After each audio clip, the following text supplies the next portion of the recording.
ഞാൻ ഒരു കഥ പറയട്ടെ. തറവാട്ടിൽ എല്ലാവരും ഉണ്ട്. നികേഷും നിധിയും കൂടെ ഫോട്ടോസ് നോക്കുന്നു. അപ്പോഴാണ് നികേഷ് ആ ഫോട്ടോ കണ്ടത്.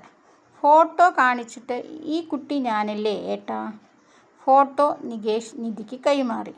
നിധി, ഇത് രേവതി ചെറിയമ്മയെ പോലുണ്ടല്ലോ. നികേഷ് രണ്ട് ഫോട്ടോസും മാറി മാറി നോക്കുന്നു. നിധി ഫോട്ടോ നോക്കി. സുഭാഷ് ഏട്ടാ, ഇവർ നോർത്ത് ഇന്ത്യക്കാരിയെ പോലുണ്ട്. നിങ്ങളുടെ അമ്മയുടെ അനുജത്തി എന്നല്ലേ പറഞ്ഞത്? ഇവർ തമ്മിൽ ഒരു ചായയും ഇല്ലല്ലോ. നികേഷ്, അതേ ഏട്ടത്തി, പറഞ്ഞ പോലെ തന്നെ നോർത്ത് ഇന്ത്യക്കാരിയെ പോലുണ്ട്. ഇവരുടെ പേര് രേവതി എന്നല്ലേ പറഞ്ഞത്? ഇവർ എന്തിനാ എന്നെ എടുത്തിരിക്കുന്നത്? നിങ്ങൾ 3 പേരും എന്താ ഈ ഫോട്ടോയിൽ ഇല്ലാത്തത്? സുഭാഷ്, എടാ നികേഷേ, നീ എന്തിനാ ഫോട്ടോസൊക്കെ നോക്കുന്നത്? പാത്രം നോക്കാനല്ലേ വന്നത്? എല്ലാം എടുത്തു വെച്ച് അടുത്ത പണി നോക്കാം. സുധീഷ് പെട്ടി അടയ്ക്കാൻ നോക്കുന്നു. നിക്ക് സുധീഷ് ഏട്ടാ, ആദ്യം മുതലേ ഫോട്ടോസ് നോക്കുമ്പോൾ നിങ്ങൾക്ക് എന്താ പ്രശ്നം? ഇത് ആരാണ്? ഇന്നേ വരെ ഞാൻ ഇവരെ കണ്ടിട്ടില്ല. അച്ഛൻ പതുക്കെ ഉള്ളിലേക്ക് പോയി. ഭാര്യയെ കൊന്ന് ജയിലിൽ പോയവനാണ് ഭാസ്കരൻ. കുറച്ചുനാൾ കഴിഞ്ഞപ്പോൾ ഒരു ഹിന്ദിക്കാരിയെയും കൊണ്ടുവന്നു. അവരെ കൊന്നിട്ടുണ്ടാവും, ആർക്കറിയാം. അടുക്കളയിൽ നിൽക്കുന്ന ഭാസ്കരൻ. അച്ഛൻ ഒരു സ്ത്രീയെ കൊണ്ടുവന്നില്ലേ? അവരാണോ ഇത്? സുഭാഷിനോട് ഫോട്ടോ കാണിച്ച് നികേഷ് ചോദിച്ചു. ഭാസ്കരൻ പുറത്തോട്ട് പോകാൻ നിൽക്കുമ്പോൾ നികേഷ്, അവിടെ നിന്നേ. ഇവർ ആരാണ്? എന്തിനാ എന്നെ എടുത്തു നിൽക്കുന്നത്? സുഭാഷ് അച്ഛനോട് കൈകൂപ്പി പറയണ്ട എന്ന് പറഞ്ഞു. നികേഷ്, നാട്ടുകാർ മുഴുവൻ പറയുന്നുണ്ട് അച്ഛൻ ഒരു ഹിന്ദിക്കാരിയെ കൊണ്ടുവന്നു എന്ന്. ഈ ഫോട്ടോ കാണുമ്പോൾ കലി വരുന്നു. അച്ഛൻ പോകാൻ നിൽക്കുമ്പോൾ അച്ഛൻ്റെ ഷർട്ടിൽ പിടിച്ച്, ഇവർ എന്തിനാ എന്നെ എടുത്തു നിൽക്കുന്നത്? പറഞ്ഞിട്ട് പോയാൽ മതി. സുഭാഷ്, അച്ഛൻ്റെ ഷർട്ടിൽ നിന്ന് കൈയെടുക്ക്. നികേഷ് കൂട്ടാക്കുന്നില്ല. ഭാസ്കരൻ, ചി, കൈയെടുക്കടാ. വലിയ തമ്പുരാനെ പോലെ ചോദ്യം ചെയ്യാൻ നിൽക്കുന്നു. മാറി നിൽക്കടാ. സുഭാഷ്, ആവശ്യമില്ലാത്ത കാര്യം എന്തിനാ ചോദിക്കുന്നത്? നികേഷ്, ഈ ഫോട്ടോ കാണുമ്പോൾ കലി വരുന്നു.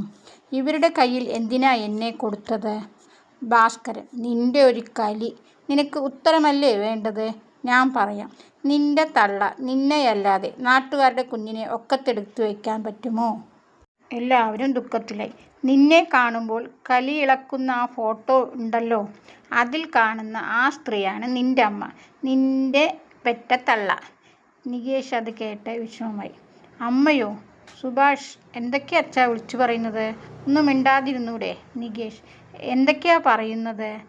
ഭാസ്കരൻ, മനസ്സിലായില്ലേ? നിന്നെ എടുത്തു നിൽക്കുന്നത് നിന്റെ അമ്മ. സുഭാഷ് അച്ഛനോട് മിണ്ടാതിരിക്കാൻ. ഭാസ്കരൻ, എന്നെ കുത്തിനു പിടിച്ച് ചോദ്യം ചെയ്യുമ്പോൾ ഞാൻ മിണ്ടാതിരിക്കണോ? അതല്ലേ അവൻ്റെ അമ്മ. അമ്മയല്ലേ മക്കളെ എടുക്കേണ്ടത്. ഹരീഷ് നികേഷിനെ പിടിച്ച് വലിക്കുന്നു. വിട് എന്നെ നികേഷ്. സുഭാഷ് കരഞ്ഞുകൊണ്ട്, ഈ ഫോട്ടോ ഇങ്ങുത്താ. എൻ്റെ അമ്മയും നിങ്ങളുടെ അമ്മയും വേറെയാണോ എന്ന് നികേഷ്. ഭാസ്കരൻ, നിന്നെ എടുത്തു നിൽക്കുന്നത് നിൻ്റെ അമ്മ, അവരെ എടുത്തു നിൽക്കുന്നത് അവരുടെ അമ്മ ശാന്തി. ചോദിച്ചതേ ചോദിച്ച് മനുഷ്യനെ വെറുപ്പിക്കുന്നു. സുധീഷ് അച്ഛനെ അടിക്കാൻ കൈയോങ്ങുന്നു. നിധി, സുധീഷേ. ഭാസ്കരൻ, എന്താടാ, നിന്റെ കൈ പൊങ്ങുന്നില്ലേ?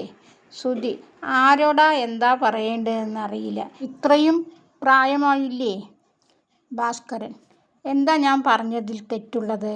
നിന്റെ ഭാവം കണ്ടാൽ ഭൂകമ്പം വന്ന് തലകീഴായി മറിഞ്ഞ പോലുണ്ടല്ലോ ഈ വീട്. എന്തിനാ ഇപ്പോൾ ഇവരോട് പറഞ്ഞത്? എന്താ നിങ്ങൾക്ക് അതിൻ്റെ ആവശ്യം? 2 സ്ത്രീകളിൽ കുട്ടി ഉണ്ടായത് നിങ്ങൾക്ക് അപമാനമായിരിക്കാം. അവനെ അറിയിക്കേണ്ട കാര്യം എന്തോന്ന്? എല്ലാവരും വളരെ വിഷമത്തിലായി. ഭാസ്കരൻ, എന്തിനാ ആ ഫോട്ടോ അവനെ കാണിച്ചത്? അതിന് ഞാൻ ഉത്തരം പറയണ്ടേ? നിങ്ങളെപ്പോലെ എനിക്ക് കള്ളത്തരം പറയേണ്ട ആവശ്യമില്ല. അറിയാനുള്ള അവൻ്റെ അവകാശമാണ്. ചെയ്യാനുള്ളതൊക്കെ ചെയ്തിട്ട് എൻ്റെ മെക്കിട്ട് കയറുന്നു. എന്നെങ്കിലും അറിയാനുള്ള സത്യം അവൻ ഇപ്പോൾ അറിഞ്ഞു. അതിന് എൻ്റെ ഷർട്ടിൽ കുത്തിപ്പിടിച്ചിട്ട് എന്താ കാര്യം? ഭാസ്കരൻ പുറത്തോട്ട് പോയി. സുഭാഷ് ഏട്ടാ, ഇപ്പോൾ ഞാൻ നിങ്ങളുടെ അനിയനല്ലേ? എടാ മോനെ, ആര് പറഞ്ഞു അല്ലാന്ന്? അയാൾ എന്തോ പറഞ്ഞിട്ട് പോട്ടെ. ഞങ്ങളുടെ അമ്മയാണ് നിൻ്റെ അമ്മ. എന്തിനാ ഇനി ഇങ്ങനെ പറയുന്നത്? നിങ്ങൾക്ക് എല്ലാവർക്കും നേരത്തെ അറിയാമായിരുന്നു, എനിക്ക് മാത്രം അറിയില്ല. ഹരീഷ് പറയുന്നുണ്ട്. അത് വിടടാ, അമ്മ വേറെയാണെങ്കിലും അച്ഛൻ ഒന്നല്ലേ? നികേഷ് പുറത്തിരുന്ന് കരയുന്നു. 2 ഏട്ടന്മാരും വന്ന് ആശ്വസിപ്പിക്കുന്നു. Okay bye, see U.